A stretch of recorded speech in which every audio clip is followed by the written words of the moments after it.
সকালবেলা ঘুম থেকে উঠে জানলা খুলতেই চোখে লাগলো একটা চমক। বাইরেটা খেয়াল করতেই দেখছি ঝকঝকে রোদ উঠেছে। মনে যেন এক অন্যরকম আনন্দ নিয়ে আজকে সকালটা শুরু করলাম। কদিন ধরে বৃষ্টির পর বাইরেটা কত ঝকঝকে লাগছে, তাই না? আর এ কদিন তো বৃষ্টির জন্য রাধাকৃষ্ণকে রেগুলার স্নানই করানো হয় না, তো আজকে ভাবলাম ওদের স্নানটা করিয়ে দিই। আর ওরা আসার পর থেকে তো সকালটা শুরুই হয় আমার ওদেরকে নিয়ে। ঘুম থেকে উঠে দরজা খুলতেই আমার প্রথম যে কাজটা থাকে ওদেরকে নিয়ে স্নান করানো, তারপর ওদের খাবার দেওয়া, জল দেওয়া আর ওদেরকে জানালায় রাখা। এটাই হচ্ছে আমার সর্বপ্রথম কাজ এখন। তারপর আস্তে আস্তে বাদ বাকি কাজগুলো করতে থাকি। এর আগে এই ধরনের কোনো পোষ্য আমাদের বাড়িতে ছিল না, তাই ওদেরকে আনার আগে বড় চিন্তায় পড়ে গিয়েছিলাম। কিন্তু ওদের যে আনতেই হতো। আমার টুনটুনি পাখি যে এই পাখিদের খুব পছন্দ করে। পাখিদের আনার পর ওদের নাম দেওয়া হলো রাধা আর কৃষ্ণ। এবার আমার তো কাজ শেষ, খাবার দাবার দিয়ে দিয়েছি, কিন্তু এখন এদের মধ্যে হবে কম্পিটিশন, কে আগে খাবারটা খাবে। ফার্স্ট দিন থেকে রাধাই আগে খাবারটা খায়, কৃষ্ণ পরে খায়। তো ওদের মধ্যে ঝামেলাটা চলতে থাকুক। এদিকে আমি আমার মহাযুদ্ধে নেমে পড়েছি টুনটুনি পাখিকে ঘুম থেকে তোলা। আমার এই রাত জাগা পাখিটার চোখে রাতে ঘুম আসে না, কিন্তু সকালে সে কিছুতেই ঘুম থেকে উঠতে পারে না। আমিও তো নিরুপায়। ওদিকে ঘড়িতে বাজে ঠিক 7:30, আর 8টা থেকে ওর ক্লাস শুরু।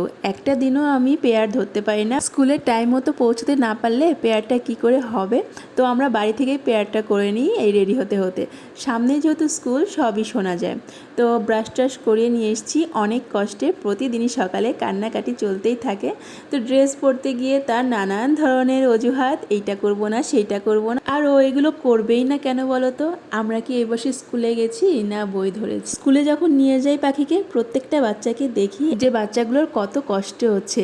এই যে আমার পাখি একাই অজুহাতগুলো দেখায় না, কান্নাকাটি একাই করে না। স্কুলে গেলে গার্জিয়ানদের মুখে প্রত্যেকটা বাচ্চারই একই কথা শোনা যায়, প্রত্যেকটা বাচ্চাই এরকমই কান্নাকাটি করে। এত সকালে আমি আর কিছু খাওয়ানোর রিস্ক নিই না, ওকে না খাইয়েই পাঠিয়ে দিই। ওই কিছু টিফিন দিয়ে দিই, বন্ধুদের সঙ্গে খেয়ে নেয়, কিন্তু বাড়িতে সেটা করবে না কিছুতে। পাখিকে স্কুলে দিয়ে আসার পর আমি আমার কাজকর্মগুলো সেরে স্নান করে নিয়েছি, আর এবার সিঁদুর পরছি। মাকে দেখেছি যত কাজই থাক না কেন আর যত তাড়াহুড়োই থাক না কেন, সকালবেলা স্নান করে সিঁদুর পরে বৃহস্পতিবারে চওড়া করে আলতা পরে তারপর গেছে ঠাকুর ঘরে, আর তারপর খাবার দাবার বানিয়েছে।